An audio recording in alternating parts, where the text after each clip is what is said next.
I think it relates back to this idea of an ideal. Is a person what he or she is, or is the person most properly understood as what they could become? And I think we understand ourselves essentially in terms of what we believe we could become. Our conscience upbraids us for failure to move in that direction. And so one of the things you do if you challenge yourself is you attempt to transform yourself through tempering into that which you could be. And we're always becoming. We're not static entities, and we always exist in relationship to this ideal. And so the religious pursuit is an attempt to specify the ideal and also to specify it communally. And then we could say, well, you impose challenges to yourself to facilitate your transformation toward the ideal. And everyone understands that. Well, of course you do that. And you ever meet someone who isn't upbraided by their conscience for not being more than they are? I don't think such a person exists. Maybe the hypothetical psychopath. So, and the gratitude, I would say, that's also, insofar as it can be manifested, that's also a decision.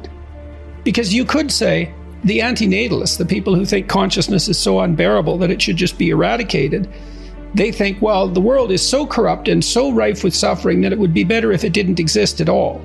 And you can make a perfectly logical case for that. Dostoevsky did it all the time in his novels. So, well, you can take the opposite tack and live out that. And that's a decision. To be grateful is something to strive for. It's something to attempt to manifest, like to be truthful. And it is in spite of your suffering, because the suffering can be absolutely overwhelming. It can be unbearable. You might have been through something harder. Others have certainly been through something harder. The complaints of the modern world they can't even compare to even 50, 100 years ago. I mean, it's unbelievable what our ancestors not too far from now dealt with. And yes, and you can say that really gets into gratitude. Something in you that's greater than you think that you could call on. And the evidence is that other people have gone through this. And that isn't so much, again, pointing to a lack in you necessarily as it is something that's hopeful. What you can yes, be. Exactly. Yeah. And you say, there's a psychologist, Carl Rogers, and he thought you should have unconditional positive regard for your clients. And I don't believe that's true. You should have unconditional positive regard for the parts of your clients that are trying to get better. Now, that doesn't mean you criticize and deal harshly with the other elements. That's not the point. The point is, when you're dealing with someone, are you dealing with who they are, or are you trying to foster who they could be? And which is the better attitude? And it's certainly the case with young people, and perhaps with all of us, that we like to interact with people who are calling out the best in us. If you configure your life so that what you are genuinely doing is aiming at the highest possible good, then the things that you need to survive and to thrive on a day-to-day basis will deliver themselves to you. That's a hypothesis, and it's not some simple hypothesis, right? Because what it basically says is, if you dare to do the most difficult thing that you can conceptualize, your life will work out better than it will if you do anything else. Well, how are you going to find out if that's true? Well, it's a Kierkegaardian leap of faith. There's no way you're going to find out whether or not that's true unless you do it.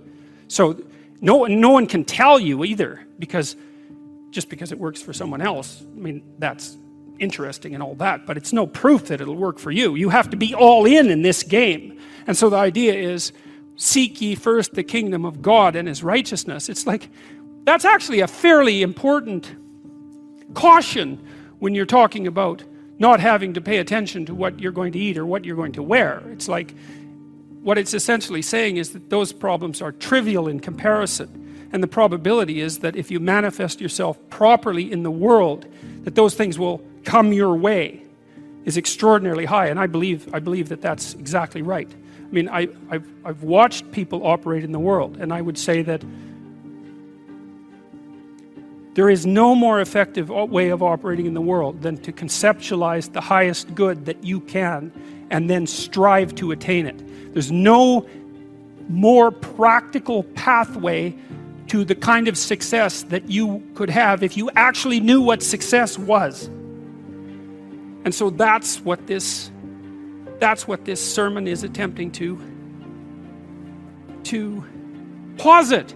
It's like in the story of Pinocchio. You know, what happens at the beginning of the story of Pinocchio is that Geppetto wishes on a star. We talked about that a little bit. And so what Geppetto does is align himself with the metaphorical manifestation of the highest good he can conceptualize, and he makes a commitment. Let's say he aims at the star, and for him the star is the possibility that he can take his creation, a puppet, right, whose strings are being pulled by unseen forces, and have it transform into something that's autonomous and real. Well, that's a hell of an ambition, you know, and we're wise enough to put that in a children's movie, but too foolish to understand what it means. It's such an interesting juxtaposition that we can both know that and not know it at the same time. You can go to the movie, you can watch it, and it makes sense, but that doesn't mean that you can go home and think, well, I know what that meant. Well, people are complicated, right? We exist at different levels, and all the levels don't communicate with one another, but the movie is a hypothesis, and the hypothesis is there's no better pathway to self-realization and the ennoblement of being than to posit the highest good that you can conceive of and commit yourself to it. And then you might also ask yourself, and this is definitely worth asking, is do you really have anything better to do? And if you don't, well, why would you do anything else? You know, you remember the old fable of the grasshopper and the ant? Maybe not. I'm not going to tell it, but the ant works and the grasshopper fiddles, and the ant has a pretty good time in the winter and the grasshopper dies. And so this is like a pro-grasshopper line, but it's not, because it says something else. It says that if you orient yourself properly and then pay attention to what you do every day, that works. And I actually think that that's in accordance with what we have come to understand about human perception, because what happens is that the world shifts itself around your aim, because you're a creature that has an aim.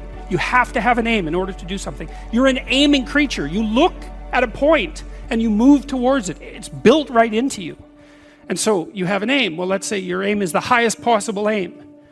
Well, then, so that sets up the world around you. It organizes all of your perceptions. It organizes what you see and you don't see. It organizes your emotions and your motivations. So you organize yourself around that aim, and then what happens is the day manifests itself as a set of challenges and problems, and if you solve them properly, then you stay on the pathway towards that aim, and you can concentrate on the day, and so that way you get to have your cake and eat it too, because you can point into the distance, the far distance, and you can live in the day. And it seems to me that makes every moment of the day supercharged with meaning. That's how, because if everything that you're doing every day is related to the highest possible aim that you can conceptualize, well, that's the very definition of the meaning that would sustain you in your life. Well, and then the issue is, well, back to Noah. Well, all hell's about to break loose and chaos is coming. It's like when that's happening in your life, you might want to be doing something that you regard as truly worthwhile, because that's what will keep you afloat when everything is flooded. You might say, well, what would you want to be king? You could say king of the world or king of your own soul. What do you want to subordinate yourself to? How about your heroic willingness to encounter the unknown and articulate it and share that with people? There's no nobler vision than that. And I don't see that it's merely arbitrary. And it's not merely arbitrary too, because if you do that, to the degree that you do that, assuming your society isn't entirely corrupt, you will be successful. It will actually aid you practically. You'll rise up above men. You'll be selected by women. You'll be admirable. You'll be valued. And you know that because if you look at the people that you admire and value, again, unless you've taken a detour into dark places and are possessed with admiration for people who are working for malevolent purposes and for destruction. You just have to watch the people that you admire and try to figure out what's common across them and draw your own conclusions. And you can ask yourself too, when you're torturing yourself with your conscience because you're not doing what you should be and you know it, what is it that you're torturing yourself in relationship to? You have a vision of your own ideal, and you torment yourself if you're not matching it. What's the ideal? Well, you don't know, right? It's kind of incoherent and poorly articulated, but that doesn't mean it isn't trying to manifest itself and make itself known to you.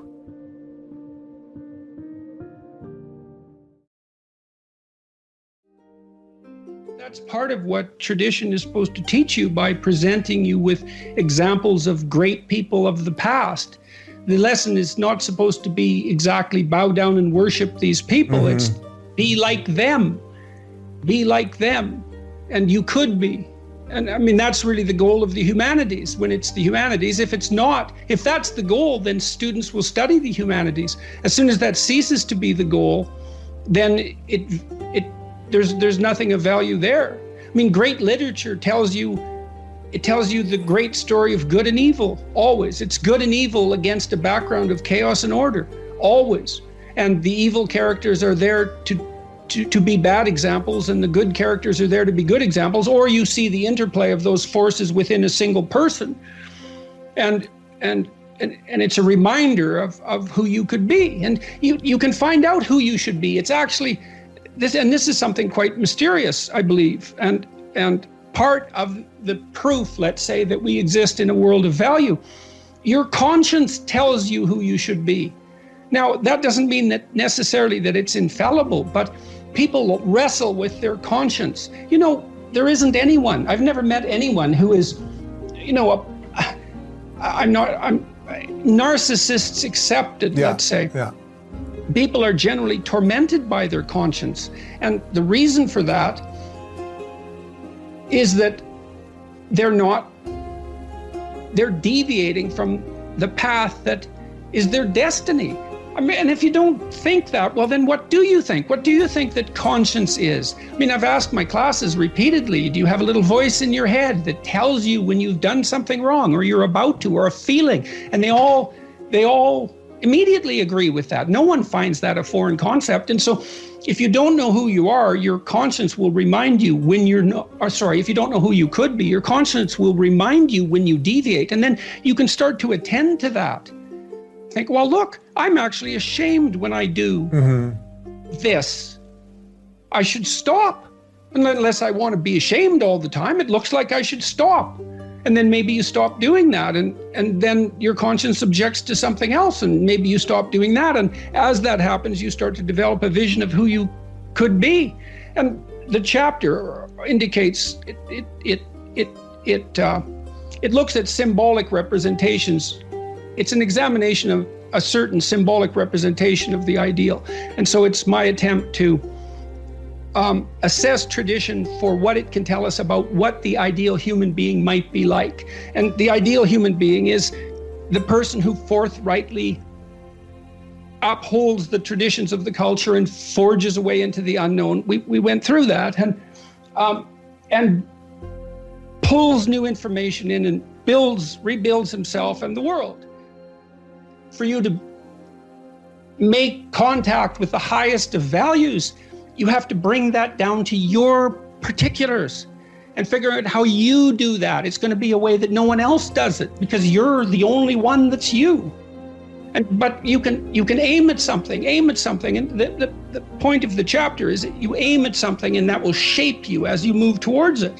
And then your aim will change, you'll move, but that doesn't matter. It gets you going, and you'll be molded across time more and more into the person you could be. When you're doing it right, what does it feel like? Well, to begin with, and this happened when I was in graduate school, I had a lot of bad habits. I smoked like a pack of cigarettes a day, and I drank a lot. I came from this little town in northern Alberta, and like many little towns, especially in northern Canada, the alcohol overuse is de rigueur, and so I noticed when I was in my early 20s that the only time I really regretted what I had done was when I was drinking. Now, it was also interfering with me writing because I couldn't concentrate well enough if I was hungover, but I also couldn't really I couldn't tolerate the emotional strain of what I was writing about when I was hungover. It was I couldn't handle being on the edge because I had destabilized my nervous system. In any case, I stopped drinking. And the reason for that was, well, I decided I didn't want to be ashamed of what I was doing anymore. I thought, well, maybe I could not do things that were shameful and then see what my life was like. So that was sort of on the negative end, the constraint end. I think people get, on the more positive end, people get deeply involved in what they're doing if they're in the right place in the right time. So that I would say you can tell, this is the idea of heaven on earth to some degree. When time stops, when you're not aware of the duration of time, when you're so engaged with what you're doing that you're not aware of the duration of time, then you've got the forces of chaos and order balanced properly. You're not stultified and bored. That's an excess of order. Everything's too predictable. You're not overwhelmed. You're dealing with, you're playing tennis at the peak of your game. That's partly what people experience when they're great athletes, when they play. The zone, yeah. And they're always stretching themselves to their limit. You can tell that if you watch a gymnast, for example, who has a brilliant performance. They've stretched themselves beyond their domain of competence during the performance. And that's what makes everybody leap to their feet. That's the incarnation given embodiment right there in front of you for some moments.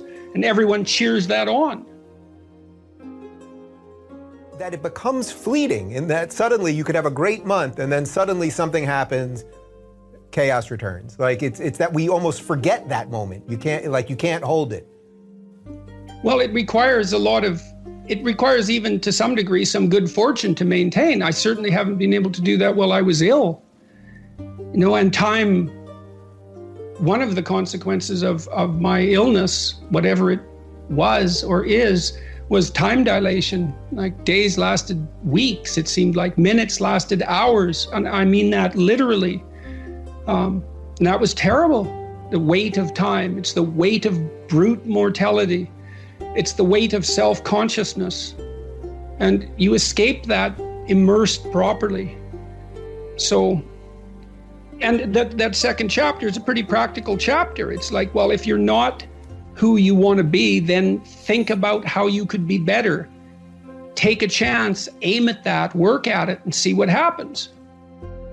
One of the things I tell young people all the time, I'm not a very typical psychologist in this regard, because psychologists like to pat people on the head and say, you're all right the way you are. I talked to Bishop Barron a while ago. I'm going to broadcast this, and he said that the Catholic priests were trained in the 1960s to kind of be accepting, humanistically. Mm-hmm. You're okay the way you are, And that's such rubbish. It's like, not only are you not okay the way you are, you don't think that anybody else is okay the way they are either.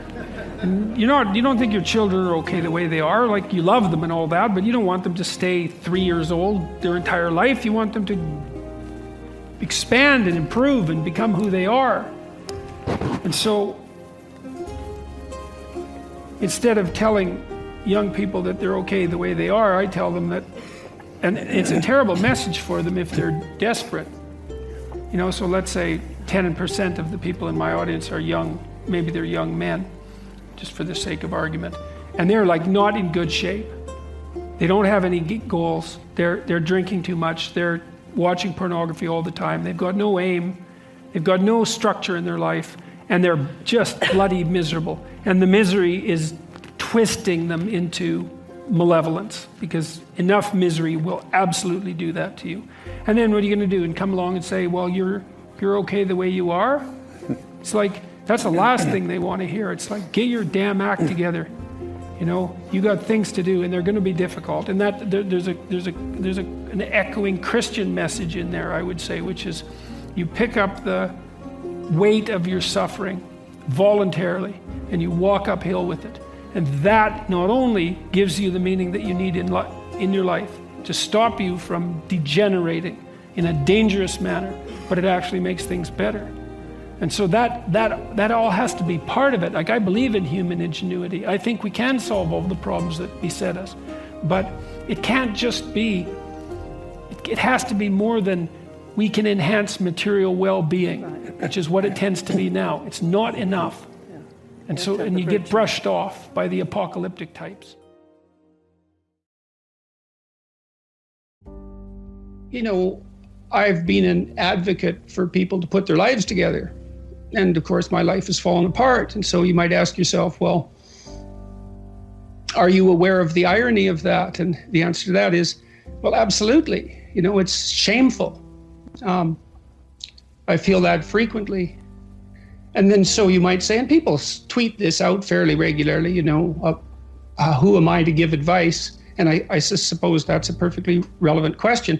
I guess I've always thought, and I said this too in the lectures during the tour, that I don't really think that what I'm doing is giving advice, or if I am, I'm also giving it to me. You know, it's not like I believe that I have all the answers. I have answers that I've found useful while attempting to move ahead. And with this new book, I can show you this. That's what it looks like. The black counterpart to the white book, the previous book. Out today. You know, I wrote a lot of it while I was extremely ill. And there were some advantages to that, I think, in that I only kept that material that I felt was reliable under duress. Now, I think probably, perhaps, my creativity was somewhat compromised, and so that may have impacted the book negatively, but it made for more severe editing. For example, the last chapter is be grateful in spite of your suffering. And certainly maintaining that gratitude is something I've struggled with. I think anybody who's in pain chronically struggles with resentment, but I know that resentment poisons. And I think that form of courage. And so I stand by what I've written.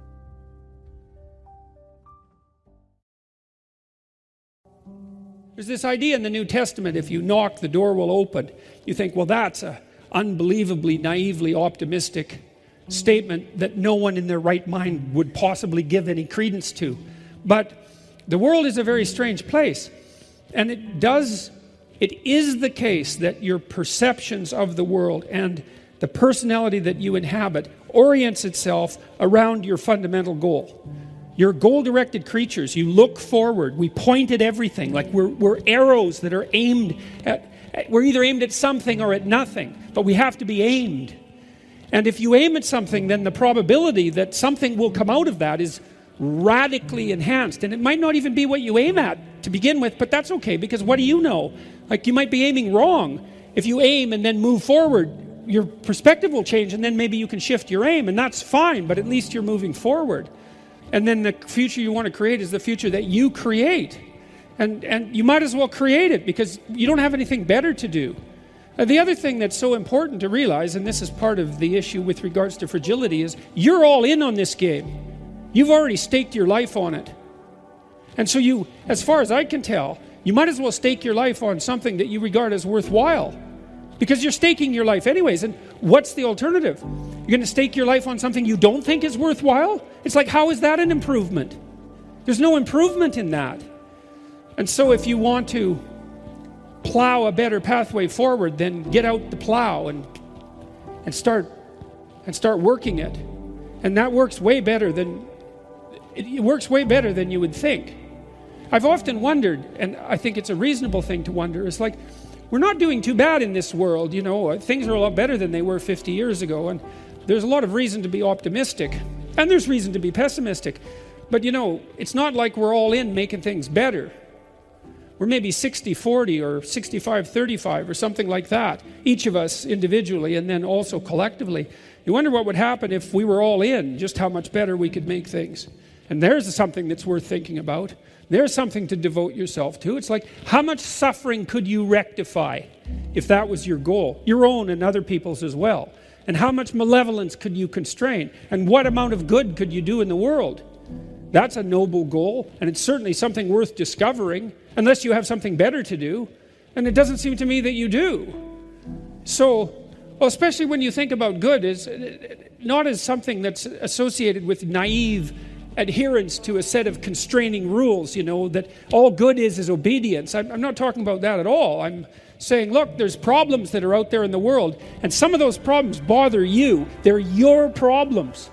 Right? I don't know why they bother you, and some other problems bother someone else, but there are problems that bother you. Those are your problems.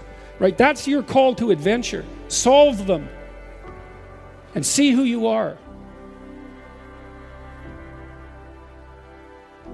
Put your life together and make something better. That's the way to defeat nostalgia for the false past. And don't be so sure you can't do it.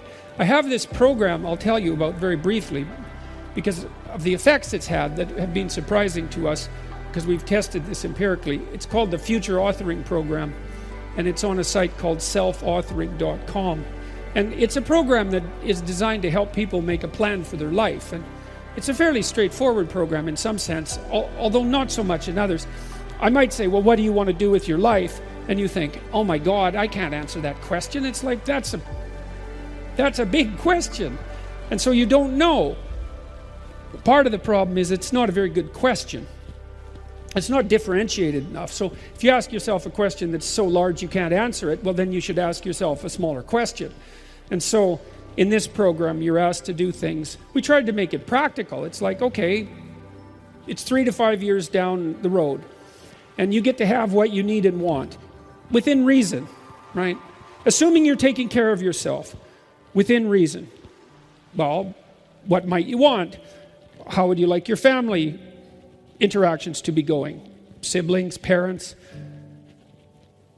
What about your intimate relationship? If you could have what you wanted and needed from that, just what would that look like, hypothetically? Your career or your job, because those aren't the same thing. At least maybe you could have a job that is respectable and that constitutes a valid contribution to those around you and helps justify your position in society. And perhaps you could even have a career, that has some intrinsic meaning independently of that. Your education, your resistance to the temptation of drugs and alcohol and the sorts of things that knock people off the track, your care for yourself mentally and physically, your use of time productively and in an engaging manner outside of work. You could have what you wanted. What would it be? Answer it. Guess if you have to. And then write for 20 minutes about what your life could be like if all of that manifested itself. And then do the reverse. Write about what your life would be like in 3 to 5 years if you let everything about you that isn't good have full sway and take you to your own little subdivision of hell.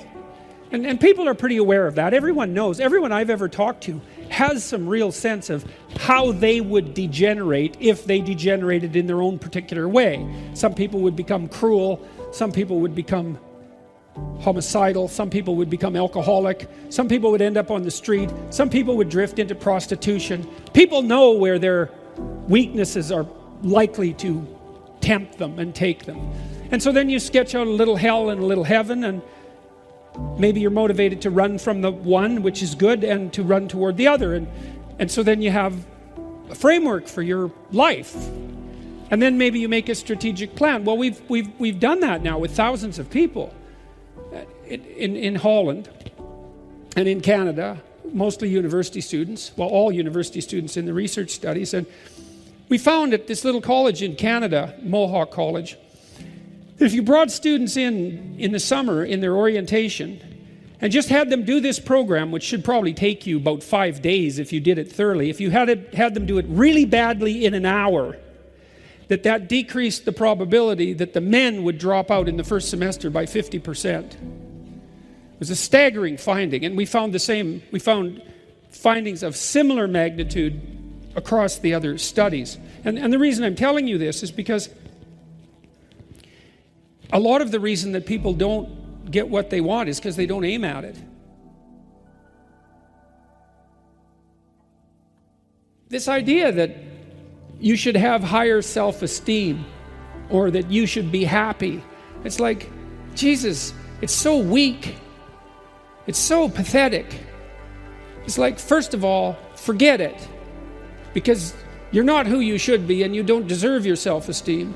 And second, what good is happiness going to do you when you're unhappy? And you will be. So there's nothing in that to get you out of bed in the morning. You need an adventure, and the greater the better. And so it's back to the high seas, gentlemen. You know, out on the rolling waves where there are new continents to conquer and new things to overcome. And if you think that all the frontiers are gone, then you're not looking, because there's frontiers everywhere, and that's where you should be, right? Working diligently to expand the domain of habitable order into the chaos of potential. And that'll force you to discover who you are and to bring that into the world. And that's the role of men in the 21st century. And there's nothing about that that's anything but good for anyone. I mean, one of the things that I detest about the current collectivist ideology and the insistence that what we live in is a patriarchal tyranny is that it associates the activity of stalwart men with nothing but tyranny and power. And I think that that's dreadful beyond imagining, because it conflates bravery and courage and competence and the desire to adopt responsibility and the ability to be generous with nothing but power. And it gives men, especially young men, an excuse to be useless so that they'll be harmless, so that they won't be destructive. And none of that's helpful. It's like you're a dangerous creature, and that's a good thing. And you should harness that and discipline it towards some impossible goal, one you can barely lift, and see if you can manage to struggle uphill with it. And then things will straighten themselves out. And then we won't have to ask, well, what's the role of men in the 21st century? There are terrible problems that need to be solved. Solve them. It's within our power to solve them. It's within your power to solve the problems that present themselves to you as your problems. Solve them. That's the right solution. And there's nothing in that isn't good. And there's nothing in it that isn't like that call to adventure that can get you up in the morning when it's a difficult morning, you know, when things have collapsed around you for one reason or another. You need a purpose for moving forward, and it has to be the sort of purpose that justifies the suffering. So that's that.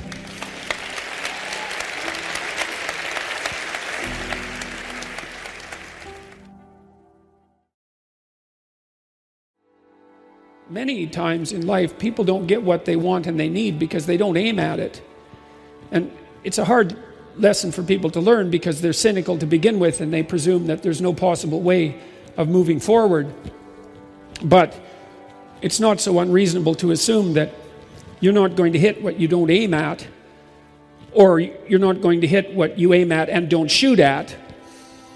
And I've seen time and time again that if people do put forward a vision for what they regard as worthy of pursuit, which is something you have to determine in dialogue with yourself. It's like, given the difficult preconditions of existence, is there anything that you could conceive of that you would regard as sufficiently worthwhile so that you would be motivated to pursue it?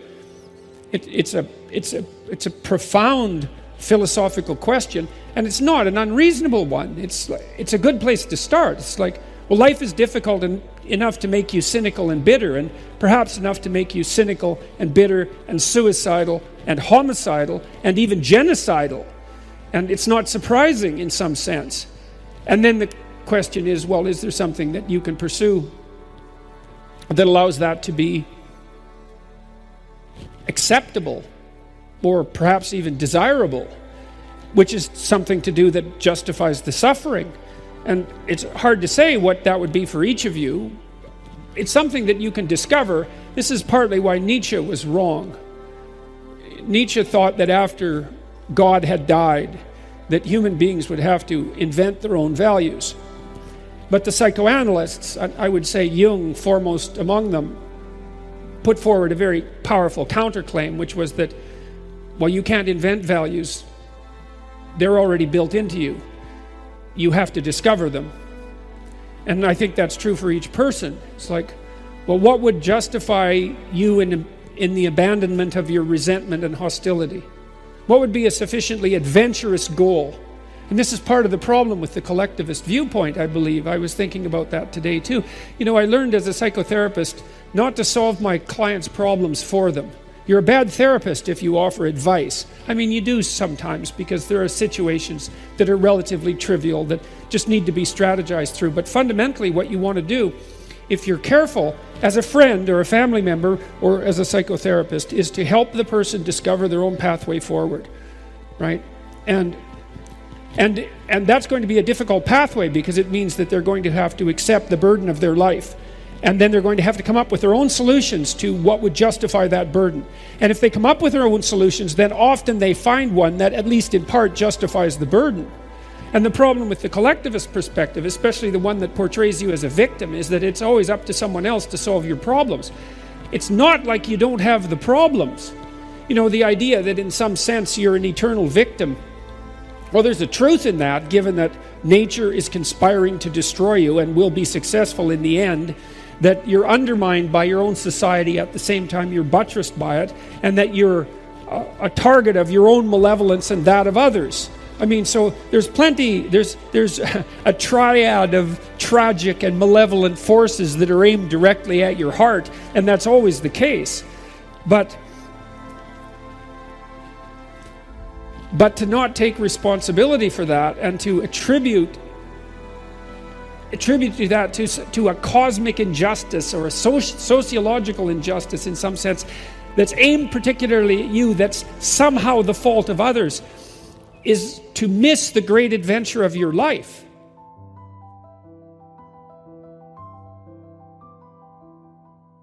One of the things I learned last year, I was doing a series of biblical lectures, and I started to analyze the Abrahamic stories, which I didn't know very well. And the story of Abraham is particularly interesting because Abraham he's a slow starter. He's one of those guys that failed to launch, right? He's in his father's tent, hanging around his mother's skirts till he's 80.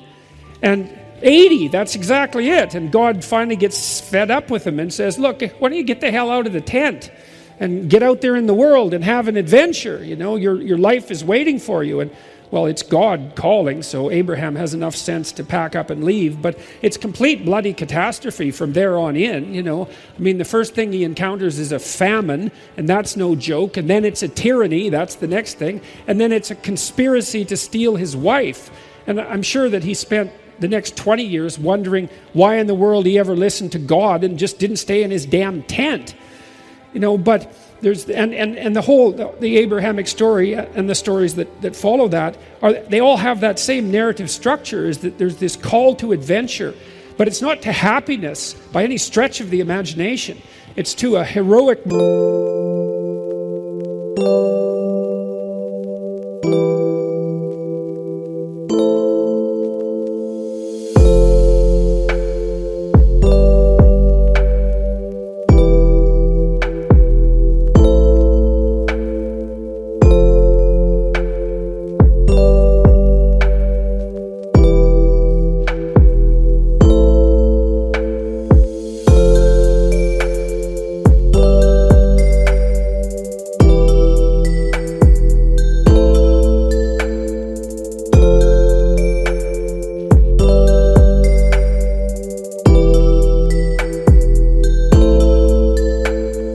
of being that involves taking responsibility for the full catastrophe, and that in that adoption of that adventurous mode of being, there's a deep meaning to be found, right? A meaning maybe that transcends just you, that involves your family and that involves your community and maybe even the destiny of humanity itself. But there's nothing about that that's secure or easy, and very little that has to do with happiness. The idea that your problems should be solved for you, let's say, and that it's unfair that you have them, well, it's attractive in that there's nothing for you to do except complain, but it's horrifying in that there's nothing for you to do except complain. The difficulty is actually, the funny thing is the difficulty is actually the destiny. And it is insanely difficult, but maybe you're insanely up to the task. You know, and I would also say, there is evidence for this, you know, in the clinical literature. We know that one of the main strategies that you can use to help people cure themselves is for them to grapple with what they're terrified by. Grapple with what they're terrified so badly that they're avoiding. And to learn to confront it in pieces, in stages, in manageable stages. Not too much, you know, because you can hurt yourself, but not too little, because then it's pointless. And it works. It makes people not less vulnerable, but more courageous and stronger, which is better than being less vulnerable, because good luck with that. That's not happening. But you can be more courageous and you can be stronger. And if you take on the burden of confronting the catastrophe of your existence, then that happens. And it actually works. And that's part of what everyone is called upon to discover in their life, and partly what religious stories try to remind people of, in some sense, to wake them up, say, you're more than you think you are. And this is another thing I realized on this tour, actually. I hadn't conceptualized this properly before. There's this old idea that the hero rescues his father from the abyss, or from the belly of a great monster, the dead father. You see that reflected in stories like Pinocchio in the Disney movie, because the puppet rescues Geppetto from the belly of a whale, the most terrifying possible place, at the bottom of the lowest possible abyss. And what that means is this, is that if you stare, and this is the answer to the Nietzschean dilemma. Nietzsche said, beware of staring. If you look long into an abyss, then the abyss looks into you. Well, if you look long enough into an abyss, then you discover something at the bottom of it, and what you discover at the bottom of it is your dead father. And what that means is that if you look at what terrifies you forthrightly enough, then you discover the spirit of your ancestors that you could become. And that won't be called out of you without that courageous confrontation, because nothing is called out of you without it being demanded. It's the same as working out in a gym. You lift heavy weights, not so heavy that they hurt you, but heavy enough so that they're slightly beyond your capacity to grasp. Nothing is compelled out of you without necessity. And so then you ask, well, what if you subject yourself to the highest possible level of necessity? Maybe then the possibility is that the best there is called forth out of you. And that's a union with all the great. That's the union with what's greatest about humanity in the past, because that's in you. But it's not going to come out without compulsion, and the compulsion that you set upon yourself. And so that's the antidote to the collectivist viewpoint. It's like, it's your problem, and thank God for that. Because you need a problem to justify your miserable existence. And it has to be a problem of sufficient magnitude so that you can look yourself in the mirror when you wake up in the morning, and you can think, well, despite my inadequacy and all the things about me that are insufficient, at least I'm bearing up under this worthwhile load. And that's a start. So, thank you.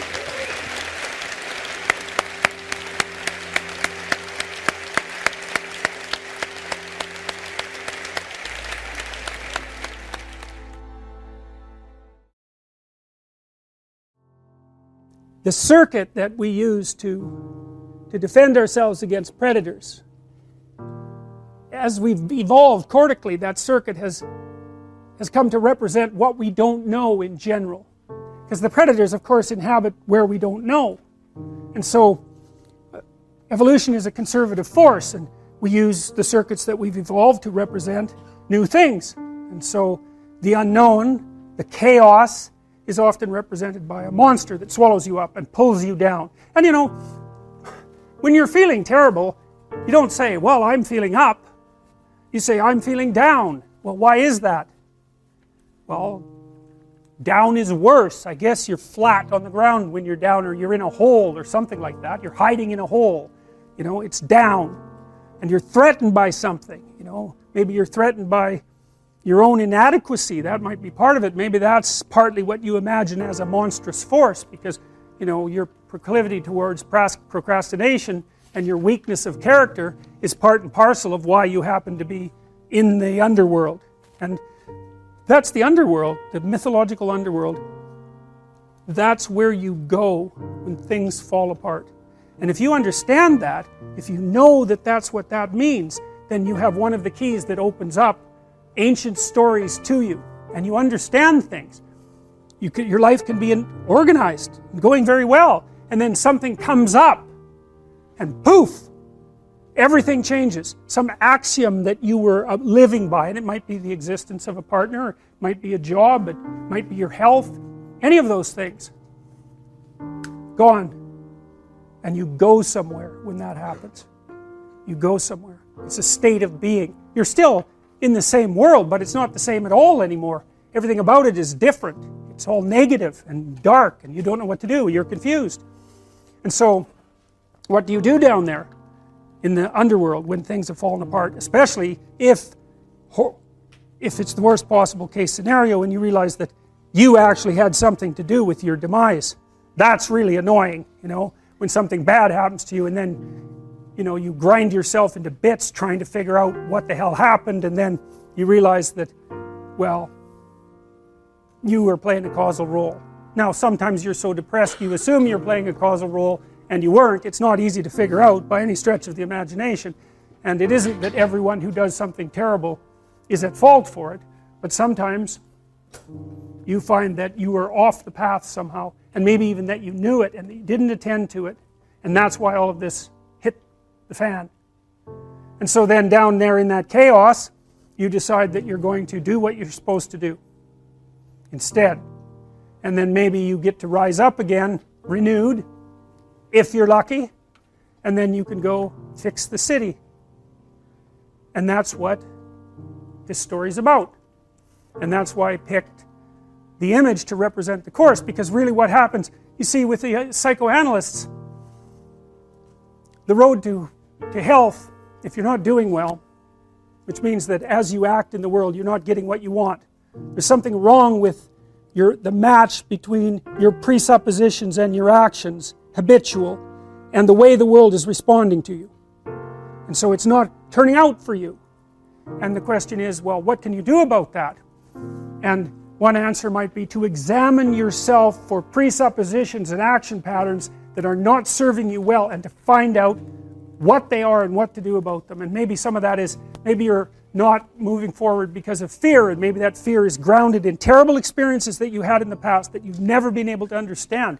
And maybe one of the ways of gluing yourself back together and expanding your personality so that you could in fact live properly in the world is to go back to those terrible events and untie them and straighten them out and understand them and drop them. To navigate, there's two things you need to know.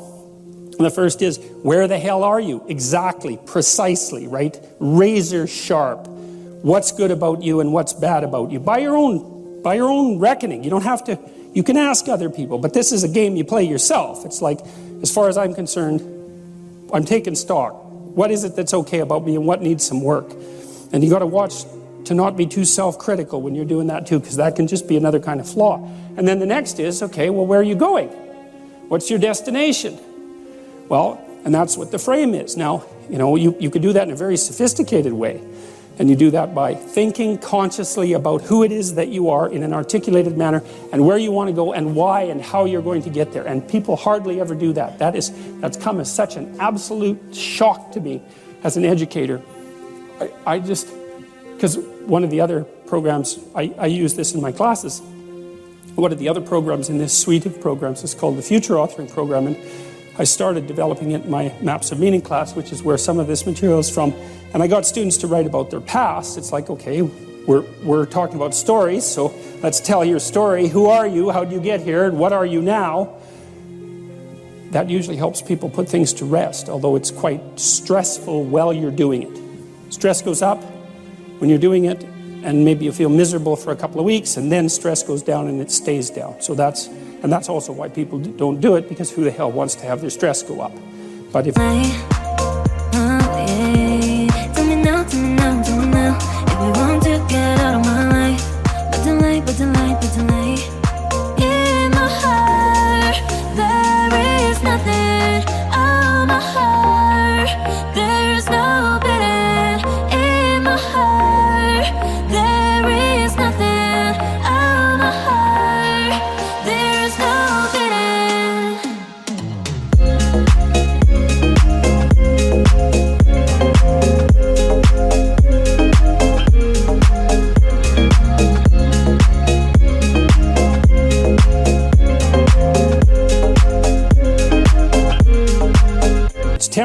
it's a sacrifice.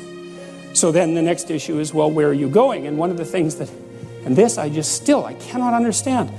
These students that have been in education system for 15 years, 14 years, high-end students, most of them, not once in their whole bloody life did anyone ever get them to sit down for like a day and say, all right, justify your existence.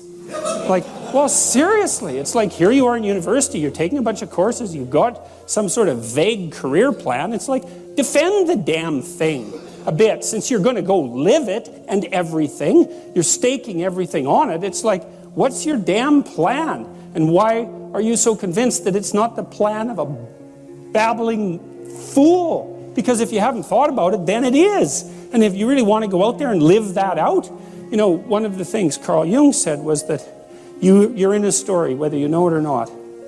And then he made two nice comments about that. If it's someone else's story, you're probably going to get a bit part. And it might not be the one you want. And if it's a story that you don't know, it might be one with a really bad ending. Or maybe it's just bad, period, with a worse ending. And if you don't know what the story that you're living out is, maybe that's the one. You know, maybe you got that from your mother, you got it from your grandmother, you got it from your aunt, or God only knows where you picked it up, because you pick up things like mad, because that's what human beings are like. So maybe you're living a malevolent tragedy unconsciously. And then one thing you might ask yourself is, well, how wretched and miserable is your life? Let's add futile to that. How wretched, miserable, and futile is your life? And you might say, well, yeah, 70% on each count. It's like, then you're probably unconsciously living out a malevolent tragedy. And maybe that's not for the best. Well, it's either that or the whole universe hates you, right? Or 70% hates you, you know. So anyways, you know, we got students to start writing in detail about not what they wanted. It's not a career thing. Because that's the closest people usually get, is they have a career plan. It's like, no, it's not a career plan. That's peripheral. Important, but peripheral. It's like, all right, you got 3 years, man. You're going to live them anyways. Devote those 3 years to setting the world up around you so that it's the best it could possibly be for you. As if you were taking care of yourself, as if you cared for yourself. Well, what would that look like? You know, let's say, just for the sake of argument, if you figured out where you were, that you could have what would be best for you. Well, what is that? I bet you never asked. People don't ask. And so life comes at them like random snakes, and they sort of fend them off. And life goes by, and things don't work out the way people expected them to. But a huge part of that is they didn't know where they were because they wouldn't look, or didn't know that they should look. Ignorance and willful blindness, right? Two great catastrophes. And they never figured out where they wanted to go or why. Now, there's a problem with figuring out where you want to go. And the problem is that you make your conditions for failure clear to yourself. And people don't like that. So if you keep yourself in the fog, then you can't tell when you screwed up. Now, that isn't so good because you're still screwing up. You're just too blind, self-blind to notice. Although in the short term, that's less painful. If you make your criteria for success razor sharp, then you know every time you screw up. But that's great, because then you could fix it. You could either repair the behavioral inadequacy or the conceptual inadequacy that you're using as a tool in that situation, or maybe you could adjust your damn plan. Either way, you can fix it.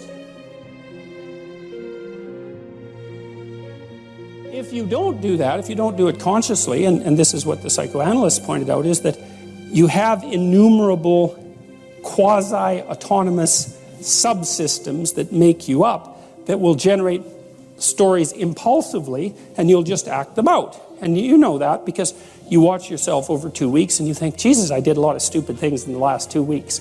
And you think, why? And it's because you're a collection of somewhat random quasi-autonomous personality units, and lacking a leader, they're just going to fire off whenever they want. You know, first you're hungry, then you're thirsty, then you want to go to bed with your wife, you know, then you want to sleep in, then you want to tell your boss off, then you want to curse at the guy that cuts you off in traffic. It's like, you're kind of like a 2-year-old, you know, just it's one emotional frame after another vying for dominance. There's no overarching hierarchy, and there's no king at the top.